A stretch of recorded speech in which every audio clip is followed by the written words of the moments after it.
আপনারা শুনেছেন কিছুদিন আগে বিএনপির একজন কেন্দ্রীয় নেতা বলেছেন, আমাদের দল যদি ক্ষমতায় যায় কোরআন সুন্নাহর বিরুদ্ধে কোনো আইন পাশ করা হবে না। শুনেছেন এই কথা? আলহামদুলিল্লাহ বলেন, বলেন আলহামদুলিল্লাহ। তারা বলেছেন কোরআন সুন্নাহর বিরুদ্ধে কোনো আইন পাশ করা হবে না। এই জন্য আমরা খুশি, ভালো লেগেছে, হৃদয় দিয়ে সুস্বাগতম জানাই, সাধুবাদ জানাই, আসেন, ওয়েলকাম। কিন্তু আজকেও শুনেছি একজন সংস্কৃতিবিদ, নাম তার মোশাররফ ঠাকুর, আপনারা শুনে থাকবেন, নাম তার মোশাররফ ঠাকুর। সে বলেছে নারীদের এই যে হিজাব নেকাব যেটা দিয়ে নারীরা মুখ ঢাকে, পর্দা করে, এই শয়তান মোশাররফ ঠাকুর নামের শেষে ঠাকুর কি জন্য আমার বুঝে আসে নাই। মোশাররফ মুসলমানের নাম, ঠাকুর কাদের নাম? কথা বলেন না কেন?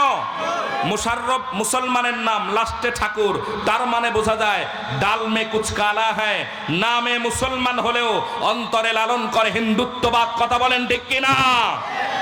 এই মোশাররফ হোসেন বলেছে, মোশাররফ ঠাকুর বলেছে নারীরা যে এই নেকাব পরে এটা নাকি কোনো মুসলমানের পোশাক নয়, এটা ইহুদিদের পোশাক। ইহুদিরা যারা নষ্টা, বেশ্যাগিরি করত, যারা অন্যায় করত, অরাজকতা করত এবং অপকর্ম করত, দেহ বিক্রি করত, এদের মতো কিছু অবৈধ এই ইহুদিরা, এরা নাকি সর্বপ্রথম নেকাব চালু করছে। বলেন নাউযুবিল্লাহ, আরো জোরে বলেন নাউযুবিল্লাহ।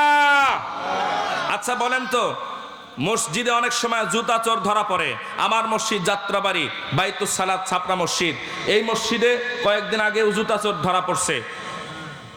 কোট পরা, টাই পরা, প্যান্ট শার্ট পরা, বুঝলেন কথা? কোট পরা, টাই পরা, প্যান্ট শার্ট পরা।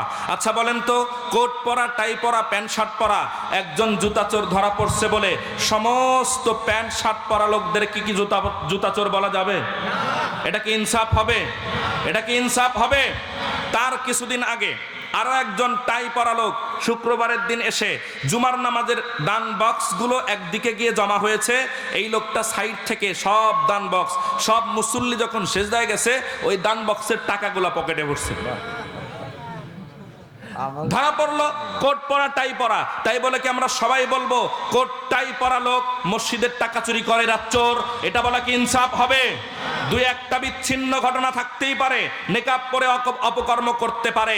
তাই বলে সমস্ত নেকাবওয়ালা, হিজাবওয়ালা নারীদেরকে যে বেশ্যা বলেছে, আমরা বলবো অনতি বিলম্বে আপনাদের দল থেকে তাকে বহিষ্কার করতে হবে। ঠিক কিনা জোরে বলেন? অন্যথায় বাংলাদেশের মুসলমান ঠিক থাকবে না, আপনাদের পছন্দ করবে না, আপনাদেরকে ভোট দেবে না। এইরকম দুই একটা কীটকে ছাঁটাই করেন যারা ইসলামোফোবিয়া অন্তরের ভিতরে লালন করে, ইসলাম বিদ্বেষ অন্তরের ভিতরে লালন করে। যুগ যুগ ধরে বাংলাদেশে গাপটি মারা কিছু শয়তান, তাসলিমা নাসরিনের উত্তরসূরিরা এখনো বাংলার জমিনে আছে না নাই? আমাদের স্পষ্ট বার্তা হলো এই মোশাররফ ঠাকুর নামক এই শয়তানকে প্রকাশ্যে এসে মুসলিম জাতির সামনে ক্ষমা চাইতে হবে। ঠিক কিনা বলেন? আসেন আমরা তাফসিরে প্রবেশ করি। কোন সূরার তাফসির হচ্ছে আপনাদের মনে আছে? সূরাতু, মাশাআল্লাহ, আলহামদুলিল্লাহ শুরু করেছিলাম। হযরতে আদম আলাইহিস সালামকে বানায়া 40 বছর মরুভূমির ভিতর রেখে দিয়েছিল, মনে আছে আপনাদের? মনে আছে? কত বছর রাখছে? কত বছর? এইবার 40 বছরে তাকে রুহ দেয় নাই। হাত পা অকেজো, চোখ অকেজো, মাথা অকেজো, পা অকেজো, সব কিছু যেহেতু রুহ নাই তো সব অচল। এইভাবে 40 বছর ফেলে রাখার পরে রব্বুল আলামিন আনুষ্ঠানিকতার মধ্য দিয়ে এইবার আদম আলাইহিস সালামকে রুহ দান করবেন। মারহাবা বলেন, আরো জোরে বলেন। হামদে বেহদ মর খোদায়ে পাকেরা, হামদে বেহদ মর খোদায়ে পাকেরা, आके ईमान दादे मुश्ते खाकेरा, आके दर आदम दमिद उ रूहेरा, दादे अस्तूफा नजत उ नूहेरा, दादे अस्तूफा नजत उ नूहेरा। मरहबा। हजरत आदम আলাইহিস সালামকে যখন সর্বপ্রথম রুহু দান করবেন, সমস্ত ফেরেশতারা তাকায় আছে যেই লোকটাকে সর্বপ্রথম রুহু দেওয়া হবে। এতদিন পর্যন্ত নিথর দেহ পড়েছিল, এবার রুহু দেওয়া হবে। না জানি প্রথমে সে কি কথা বলে, প্রথমে সে কি কাজ করে, প্রথমে সে কি আচরণ করে। সব জিনিসের প্রথমের একটা আলাদা মজা আছে না নাই? সব জিনিসের প্রথমের একটা মজা আছে। হযরতে আদম আলাইহিস সালামকে সর্বপ্রথম রুহু দেওয়া হবে। সমস্ত ফেরেশতারা আদমের দিকে তাকিয়ে আছে। প্রথমে রুহু দেওয়ার পরে আদম না জানি কি করে, না জানি কোন কাজটা করে, না জানি কোন কথা বলে। আল্লাহ রাব্বুল আলামিন আদমের শরীরের ভিতরে রুহু দিয়ে দিলেন। প্রথমে হাতগুলো নড়াচড়া শুরু করলো, পায়ের আঙ্গুলিগুলি নড়াচড়া শুরু করলো। চোখ খোলার পরে আদম আলাইহিস সালাম সর্বপ্রথম একটা হাসি দিছে। হাসি, এমন একটা হাসি দিছে। সুবহানাল্লাহ কোন? আরো জোরে বলেন।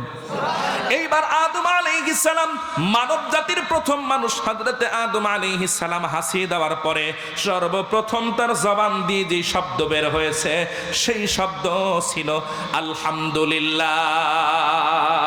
তার মানে আমরা মুসলমান মানুষ, মুসলিম হই অমুসলিম হই, মানুষ বলতে যারা দুনিয়াতে আছি, আমরা যত কথাই বলি না কেন, আমাদের মানব জাতির সর্বপ্রথম মানুষের সর্বপ্রথম জবান দিয়ে যেই কথা বের হয়েছিল তার নাম ছিল আলহামদুলিল্লাহ।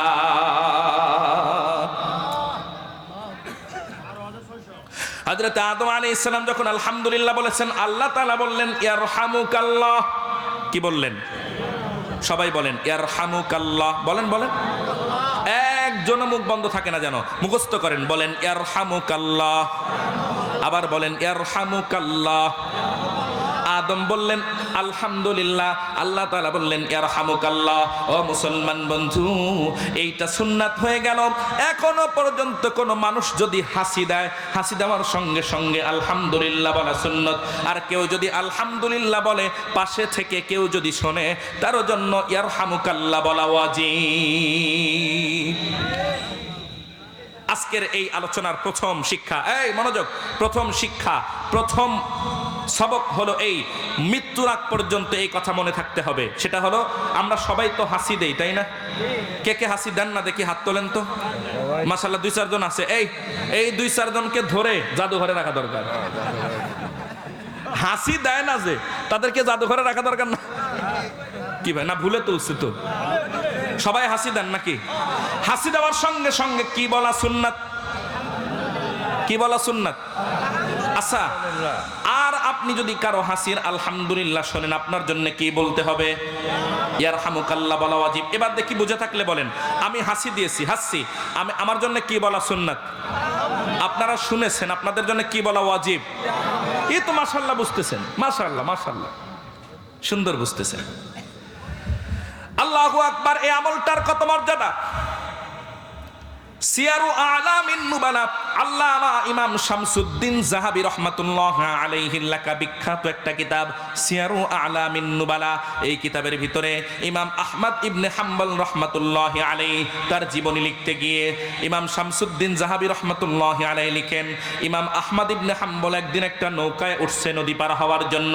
এক নৌকায় তিনি যায়, আর এক নৌকায় যাত্রীবাহী নৌকা অপর দিক থেকে আসে। আমার দিকে তাকান, আমার দিকে তাকান।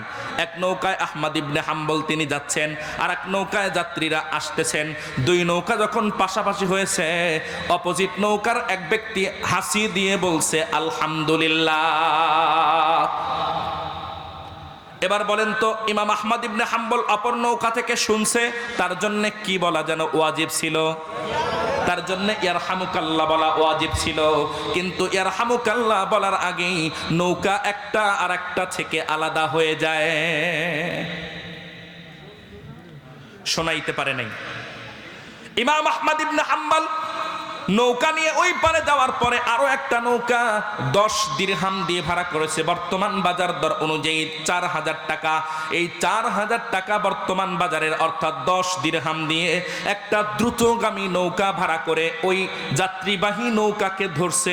ধরার পরে যেই লোকটা হাসি দিয়ে আলহামদুলিল্লাহ বলেছিল, তাকে ইয়ারহামুকাল্লাহ বলে শোনায়া তারপরে আবার জায়গায় ফিরে গেছে। এবার বলেন দেখি, এই আমলের গুরুত্ব আছে না নাই?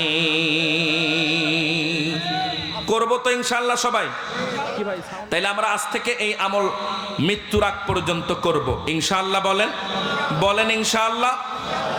মুসলমান বন্ধু, বন্ধু আমার দিকে তাকান, সুখে দুঃখে বিপদে মুসিবতে সুস্থতায় অসুস্থতায় সব সময় আলহামদুলিল্লাহ, সব সময় কি? আরো জোরে বলেন। যদি বলে আপনি কেমন আছেন কি বলবেন? যদি বলে আপনার ব্যবসা বাণিজ্যের কি খবর কি বলবেন? না না না, আল্লাহর জমিনে এমন বহু মানুষ আছে, এদেরকে যদি বলা হয় কেমন আছেন, আসি ভাই, না মইরা বাইসা আছে। আছে না নাই? আরো জোরে বলেন। আল্লাহর জমিনে বহু মানুষ এমন আছে, জীবনেও তাদের ব্যবসা বাণিজ্য ভালো হয় না। যদি বলে ভাই ব্যবসা বাণিজ্যের কি খবর, আরে ভাই কুয়েন না, চলতেছে কোনো মতে। আছে না নাই? আছে না নাই? আচ্ছা বলেন দেখি, নবীজি সাল্লাল্লাহু আলাইহি ওয়াসাল্লাম বলেছেন, উনজুরু ইলা মা আসফালা মিনকুম, তুমি তোমার নিচের দিকে তাকাও, তোমার শুকরিয়া বের হবে। তুমি যদি উপরের দিকে তাকাও, আফসোস হবে, শুকরিয়া আসবে না। ও মুসলমান বন্ধু, আল্লাহর জমিনে বহু মানুষ এমন আছে যাদেরকে আল্লাহ তাআলা দুইটা হাত দেয় নাই। আল্লাহর এই জমিনে বহু মানুষ এমন আছে হুইল চেয়ারে চলতেছে, দুইটা পা নাই। আছে না নাই? আল্লাহর জমিনে বহু মানুষ এমন আছে জন্মের পর থেকে আজ পর্যন্ত কোনোদিন এই জমিনটা দেখে নাই।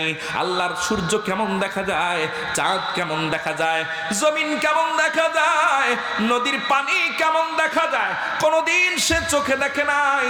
জন্মের পর থেকে অন্ধ এমন মানুষও আছে না নাই? আচ্ছা বলেন দেখি, ওই মানুষের চাইতে আল্লাহ কি আপনাকে একটু হলেও ভালো রাখে নাই? বলেন আলহামদুলিল্লাহ।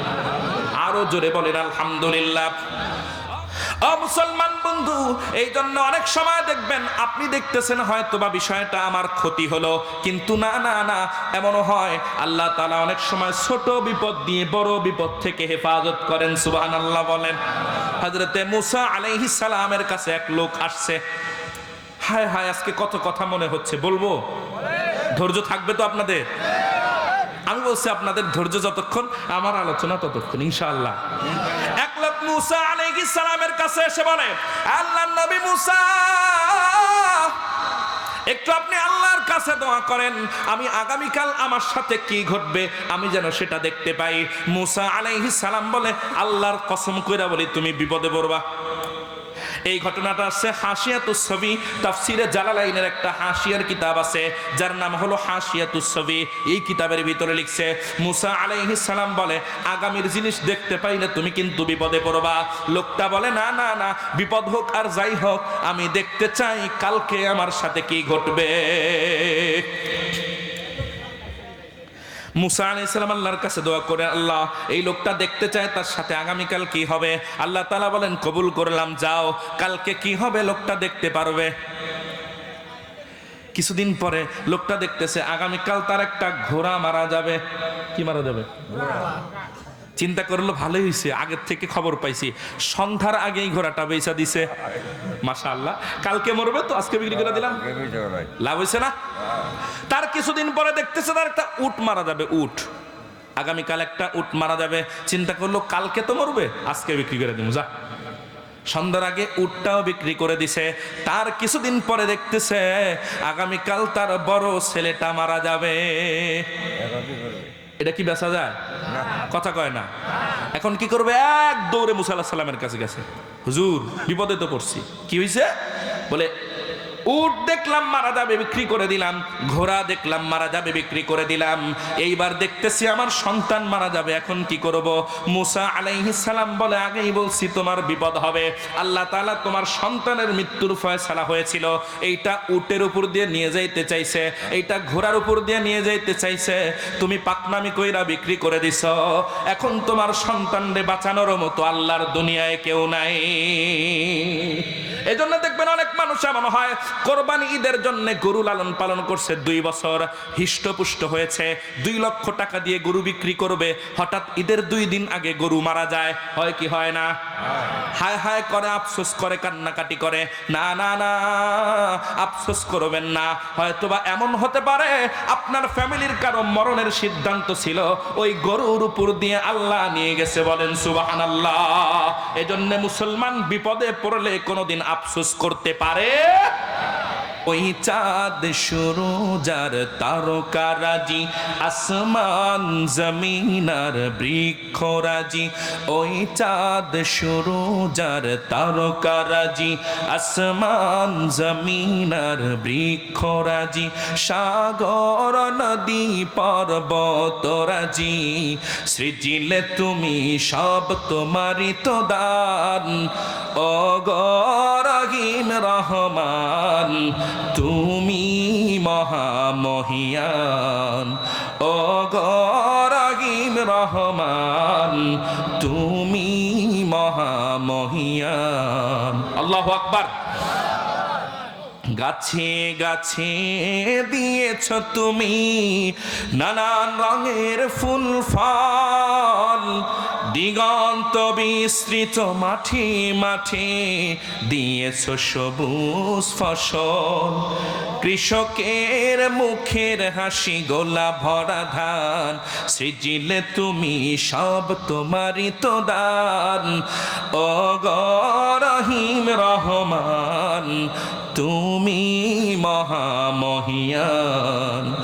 ও গো রহিম রহমান, তুমি মহামহিয়ান। আল্লাহু আকবার। আরো জোরে আলহামদুলিল্লাহি ফাতিরিস সামাওয়াতি ওয়াল আরদ, জাইলিল মালাইকাতি রুসুলা। সব নবীদেরকে আল্লাহ তাআলা ফেরেশতাদের মাধ্যমে ওহী নাজিল করেছেন। সমস্ত নবীদের কাছে ওহী নিয়ে আসছেন জিবরাইল ফেরেশতা। জোরে বলেন কোন ফেরেশতা? আরো জোরে। জোরে হলো না। সব নবীদের কাছে ফেরেশতা যিনি ওহী নিয়ে আসছেন তার নাম জিবরাইল। তার নাম কি? এবার আমার দিকে তাকান। হযরতে আদম থেকে নিয়ে আমাদের নবী পর্যন্ত কার কাছে কয়বার আসছে একটু মনোযোগ দেন। বড় নবীদের নাম বলি। তাফসীরের কিতাবের ভিতরে লেখে জিবরিল আমিন ফেরেশতা, হযরতে জিবরিল আমিন ফেরেশতা আদম আলাইহিস সালামের কাছে সারা জীবনে আসছে 12 বার। হযরতে ইদ্রিস আলাইহিস সালামের কাছে সারা জীবনে আসছে 30 বার। হযরতে নূহ আলাইহিস সালামের কাছে সারা জীবনে আসছে 50 বার। হযরত ইব্রাহিম আলাইহিস সালামের কাছে জিবরিল আমিন ফেরেশতা সারা জীবনে আসছে 42 বার। হযরত শুআইব আলাইহিস সালামের কাছে সারা জীবনে আসছে 10 বার। হযরত ইউনুস আলাইহিস সালামের কাছে সারা জীবনে আসছে 10 বার। হযরত লূত আলাইহিস সালামের কাছে সারা জীবনে আসছে 10 বার। হযরত মুসা আলাইহিস সালামের কাছে সারা জীবনে আসছে 400 বার। হযরত ঈসা আলাইহিস সালামের কাছে সারা জীবনে আসছে 10 বার। আর আমার নবী মুহাম্মদুর রাসূলুল্লাহ সাইয়্যিদুল কাউনাইন আখিরুল আম্বিয়া খাতামুল মুরসালিন জনাব মুহাম্মদুর রাসূলুল্লাহ সাল্লাল্লাহু আলাইহি ওয়াসাল্লামের কাছে জিবরিল আমিন ফেরেশতা 23 বছরের জিন্দেগিতে আসছে 24,000 বার। यासीन मुजम्मिल व मुद्दस्सिर वही तोहा, क्या क्या नहीं अल्फाज से अल्लाह ने पुकारा। मरहबा। आरो जोरे। यासीन मुजम्मिल व मुद्दस्सिर वही तोहा, क्या क्या नहीं अल्फाज से अल्लाह ने पुकारा। क्या शान है, क्या शान है उसकी जो उम्मी लक़बी है। वो मेरा नबी मेरा नबी मेरा नबी है। वो मेरा नबी मेरा नबी मेरा नबी है। वो जिसके लिए महफिल कौनैन सजी है। फिरदौस बरी जिसके वसीला से बनी है। वो हाशिमी, वो हाशिमी मक्की मदनी उल अरबी है। वो मेरा नबी मेरा नबी मेरा नबी है। वो मेरा नबी मेरा नबी मेरा नबी है। वो मेरा नबी है। अल्लाहु अकबर। हजरत जिब्रील आमीन फरिश्ता সমস্ত নবীদের কাছে আসছে। আল্লাহ তাআলা বলেন উলি আজনিহাতিম মাসনা ওয়া সুলাসা ওয়া রুবা। কোন ফেরেশতাকে আমি আল্লাহ 2টা পাখা দিয়েছি, কোন ফেরেশতাকে 3টা পাখা দিয়েছি, কোন ফেরেশতাকে 4টা পাখা দিয়েছি। ইয়াজিদু ফিল খালকি মা ইয়াশা ইন্নাল্লাহা আলা কুল্লি শাইইন কাদির। ফেরেশতাদের পাখা কেমন ছিল? জিবরিল আমিন ফেরেশতার শরীরে 600 পাখা ছিল। জোরে বলেন কত? আরো জোরে বলেন। মুসলিম শরীফের হাদিসের ভিতরে এই আয়াতের তাফসীরে নিয়ে আসছে জিবরিল আমিন ফেরেশতার শরীরে 600 পাখা ছিল। একটা পাখা কত বড়? চড়ুই পাখির পাখার মতো না, না না। চিলের পাখার মতো না, না না। কবুতরের পাখার মতো না, না না। একটা পাখা এত বড়। আল্লাহর নবী বলেন একটা পাখা যদি জিবরিল আমিন ফেরেশতা এইভাবে টান করে, গোটা দুনিয়াটা ওই একটা পাখার নিচে পড়ে যায়। এবার চিন্তা করেন, এই রকম যদি একটা পাখা হয়, এই রকম 600 পাখা কত বিশাল। মারহাবা, আরো জোরে। আচ্ছা বলেন তো, এই রকম 600 পাখা যেই শরীরের সাথে লেগে আছে, ওই শরীরটা কত বড়? আল্লাহু আকবার। এই শরীরটা বানাইছেন কে? ওই আল্লাহ কত বড়। এইবার বরত্বকে অনুভব করে দিল থেকে বলেন আল্লাহু আকবার। একজন ফেরেশতা আছে যিনি পানি বর্ষণ করার দায়িত্বে, নাম জানো কি? মাশাআল্লাহ, মিকাইল আলাইহিস সালাম। তিনি পানি বর্ষণ করার দায়িত্বে আছে। তাফসীরের কিতাবের ভিতরে লেখে গোটা পৃথিবীর যত নদ নদীর পানি, খাল বিলের পানি, সমুদ্রের পানি, বঙ্গোপসাগর, আরব সাগর, ভারত সাগর, আটলান্টিক মহাসাগর, প্রশান্ত মহাসাগর, যত সাগর মহাসাগর নদ নদীর পানি আছে সবগুলো একত্রিত করে মিকাইল ফেরেশতার মাথার উপরে যদি ছেড়ে দেওয়া হয়, কান পর্যন্ত আসার আগেই পানি শেষ হয়ে যাবে। এইবার বলেন দেখি, এত বড় মাথা যার, ওই শরীরটা কত বড়? ওই আল্লাহ যেই শরীরটা বানাইছে, ওই আল্লাহ কত বড়। দিল থেকে বলেন আল্লাহু আকবার। আচ্ছা, একজন ফেরেশতা সিংহা নিয়ে দাঁড়ায় আছে, কিয়ামত কায়েম হবে তার সিংহায় ফুৎকারের মাধ্যমে। ওই ফেরেশতার নাম জানো কি? কি নাম? কি নাম? এই সিংহাটা কত বড়? আল্লাহু আকবার। তাফসীরের কিতাবের ভিতরে লেখে সিংহায় 12টা মুখ আছে। 12টা। জোরে বলেন কয়টা? 12টা মুখ আছে। এক একটা মুখ কত বড়, এক একটা হরেন কত বড়, এক একটা মুখ কত বড়। এত বিশাল ছিদ্র, ওই এক মুখের ভিতরে দুনিয়াটা, গোটা দুনিয়াটা ঢুকবে আর বের হবে, কোথাও কোনো ঘষা মাজা লাগবে না। এরকম ছিদ্র কতটা? কথা কয় না। এইরকম 12টা ছিদ্র বিশিষ্ট যেই বাঁশি, এই বাঁশি ফু দিতে হলে কি পরিমাণ শক্তিধর মুখের দরকার, ওই মুখটা যেই শরীরে কি পরিমাণ বড় সেই শরীর দরকার। ওই শরীরটা বানাইছে যে আল্লাহ, ওই আল্লাহ কত বড়। একবার বড়ত্ব অনুভব করে বলেন আল্লাহু আকবার।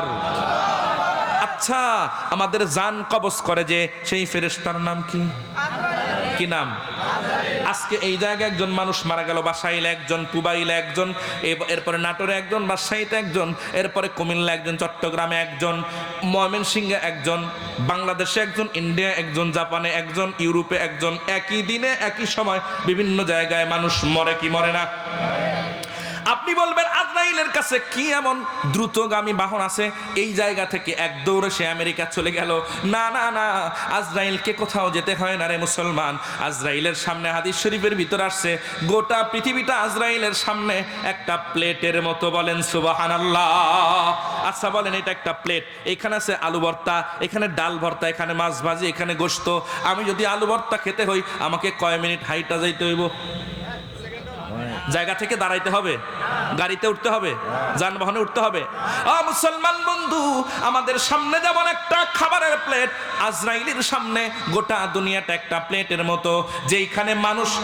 যেইখানে মানুষের মরণের হুকুম হয়, আজরাইলকে কোথাও যাইতে হয় না, জায়গায় বসেই জান কবজ করতে পারে। এবার বলেন তো, যার সামনে গোটা দুনিয়া তা প্লেটের মতো, এই শরীরটা কত বড়, শরীরটারে বানাইছেন কে? ওই আল্লাহ কত বড়। সব কথাকে অনুভব করে এবার বরত্ব দিল থেকে অনুধাবন করে বলেন আল্লাহু আকবার। কি ভাই, আজরাইলের শরীরে কত, জিবরাইলের শরীরে পাখা জানো কতটা? কতটা? এক একটা পাখা জানো কত বড়, দুনিয়ার চাইতে। এবার একদিন আজরাইল, জিবরাইল আল্লাহকে বলছে, মাবুদ আমি আপনার তৈরি জান্নাতটা একটু দেখব। দালাইলুন নবুওয়া একটা হাদিসের কিতাব আসছে, এই কিতাবের ভিতরে আসছে জিবরিল একদিন আল্লাহকে বলে, ও গো মাবুদ আপনার তৈরি জান্নাতটা আমি একটু ঘুরে ঘুরে দেখব। আল্লাহ তাআলা বলে, জিবরাইল আমার জান্নাত তুমি দেখা শেষ করতে পারবা না। জিবরাইলকে আল্লাহ 600 পাখা দিছেন, একটা পাখা দুনিয়ার থেকে বড়, এইরকম 600 পাখা দিয়ে উড়াল দিলে শেষ করতে পারবো না, মানে আমাকে অনুমতি দেন। আল্লাহ বলে, যাও আজিনতু লাক, তোমাকে অনুমতি দিলাম, তুমি আমার জান্নাত দেখা শেষ করো। আল্লাহু আকবার। হাদিসের কিতাবে আসছে জিবরিল উড়াল দিছে জান্নাত দেখার জন্য। একদিন, 2 দিন, 3 দিন, 4 দিন, 1 সপ্তাহ, 2 সপ্তাহ, 1 মাস, 2 মাস, 1 বছর, 2 বছর, 100 বছর, 200 বছর, এইভাবে উঠতে উঠতে উঠতে উঠতে 1000 বছর উড়াল দিয়ে যাওয়ার পরে জিবরিল এবার হয়রান হয়ে বসে গেছে। ও গো মাবুদ তুমি না জান্নাতের ভিতরে বালাখানা বানাইছো, হুরগিলমান বানাইছো, নহর বানাইছো, শরবতের নহর বানাইছো, মধুর নহর বানাইছো, দুধের নহর বানাইছো। মাবুদ গো তোমার জান্নাতের মরুভূমি তো শেষ হয় না। আচ্ছা বলেন তো, বাড়ির সামনে একটা উঠান থাকলে বড় সড়ো, বাড়ির সৌন্দর্য কমে না বাড়ে? আমগো জান্নাতের সামনে এইরকম উঠান আছে। বলে, ও জিবরাইল তুমি 1000 বছর উইরা আমার তৈরি জান্নাতের উঠান তো শেষ করতে পারো নাই। মারহাবা বলে না? বলে, আল্লাহ আপনার জান্নাত আমি দেখে শেষ করব, আমার পাওয়ারকে আপনি আরো দ্বিগুণ বানায় দেন। এবার আল্লাহ তাআলা জিবরাইলকে ডাবল পাওয়ার দিয়ে দিছে। আগে ছিল 600 পাকার শক্তি, এইবার হইছে কত? 1200 পাকার শক্তি নিয়ে জিবরাইল আবার উড়াল দিছে। আবারও 1000 বছর উইরা এবার আবার হয়রান হয়ে গেছে। মাবুদ আপনার তৈরি জান্নাতের মরুভূমি তো শেষ হয় না, আমার পাওয়ার আরো দ্বিগুণ বানায় দেন, আমি আপনার জান্নাত দেখে শেষ করেই ছাড়বো। এইবার ডাবল করলে কত হয়? কথা বুঝে না, কত হয়? 2400 পাকার শক্তি নিয়ে জিবরাইল উড়াল দিছে। আরো 1000 বছর উইরা হয়রান হয়ে গেছে। দেখে একটা টিম করে আলো জ্বলছে। কয় মাবুদ আপনার জান্নাতের বাউন্ডারি ওয়ালের আলো দেখে লাইছি। আল্লাহ কয়, জিবরাইল না না না, 3000 বছর উইরা আমার জান্নাতের বারান্দাও পাও নাই। ও আল্লাহ তাইলে ওই আলোটা কিসের দেখলাম? আল্লাহ তাআলা বলে, ও জিবরাইল যেই আলো তুমি দেখছো, তোমার এই পাগলামি দেখা আমার জান্নাতের, আমার তৈরি জান্নাতের একটা হুর মুস্কি হাসি দিছে, ওই হুরের দাঁতের ঝলকানি তোমার চোখে লাগছে। আল্লাহ আপনার জান্নাত দেখার স্বাদ মিটে গেছে, কিন্তু আমার একটা প্রশ্ন, মাবুদ আমার এত এত শক্তি নিয়ে, এত পাওয়ারফুল শক্তি নিয়ে উইরা উইরা জান্নাতের বারান্দা পর্যন্ত যাইতে পারলাম না, আপনার তৈরি 3.5 হাত মানুষ এই জান্নাতে কেমনে থাকবে? আমি জিবরাইলের তো বুঝে আসে না। কি ভাই, প্রশ্ন আসাটা স্বাভাবিক কিনা? কথা কয় না, স্বাভাবিক কিনা? আল্লাহ তাআলা বলে, জিবরাইল তোমার যদি প্রশ্ন থাকে যাও মসজিদে নববীতে যাও, যেই লোকটা সবার আগে মসজিদে ঢুকবে, সবার পরে মসজিদ থেকে বের হবে, তাকে তোমার যা ইচ্ছা তাই প্রশ্ন করবা। জিবরিল আমিন ফেরেশতা মানুষের সুরত ধরে মসজিদে নববীর সামনে এসে দাঁড়াইছে। সবার আগে যিনি ঢুকছে তিনি হলেন হযরত আবু বকর, সবার পরে যিনি বের হচ্ছে তিনিও হযরতে আবু বকর সিদ্দিক। মানুষের সুরত ধরে জিবরিল আমিন ফেরেশতা আবু বকর জিগায়, ও ভাই আবু বকর আমার একটা প্রশ্ন ছিল। বলে, কি প্রশ্ন? দাঁড়ান আমার সামনে একটু দাঁড়ান। আমার প্রশ্নটা হলো, ও ভাই আবু বকর আমার প্রশ্ন হলো, আপনি কি বলতে পারবেন এই মুহূর্তে জিবরিল আমিন ফেরেশতা কোথায় আছে? কে জিগাইছে? কে বুঝেন নাই কথা? কে জিগাইছে? জিগাইছে কে? কি জিগায় যে জিব্রাইল কোথায়? মারহাবা কয় না? হাদিস শরীফের ভিতরে আসছে জিবরিল যখন এই প্রশ্ন করছে, আবু বকর সিদ্দিক চোখ দুইটা বন্ধ করছে, কিছুক্ষণ সময় অপেক্ষা করছে, তারপরে মুস্কি হাসি দিয়া চোখ খুলছে। মারহাবা কন। কিছুক্ষণ চোখ দুইটা বন্ধ করে রেখে মুস্কি হাসি দিয়া চোখ খুলে কয়, ও ভাই, আমি চোখ বন্ধ করে 7 তবক জমিন দেখলাম, 7 আসমান দেখলাম, জান্নাত দেখলাম, জাহান্নাম দেখলাম, আরশ, কুরসি, লৌহ কালাম সব দেখলাম, কোথাও জিবরাইল নাই, বাকি আছি আমি আর আপনি। তার মানে আমি আবু বকর আর আপনি জিবরাইল। বলে, আল্লাহ, আপনার তৈরি 3.5 হাত মানুষ যে জান্নাতে থাকবে এটা আমার বোঝা হয়ে গেছে। মারহাবা কম। খুররামা রোজে কাজী মঞ্জিলে বেরাবে রবম, খুররামা রোজে কাজী মঞ্জিলে বেরাবে রবম, রাহতে যা তলবম ওয়াসফায়ে জানা বেরবম, আ আ আ মদনদ বাঈসে আজাদিয়ে মা কে কসে নিস্তে বাজুস ইয়াদ তু দর খানায়ে মা, কে কসে নিস্তে বাজুস ইয়াদ তু দর খানায়ে মা। আল্লাহু আকবার।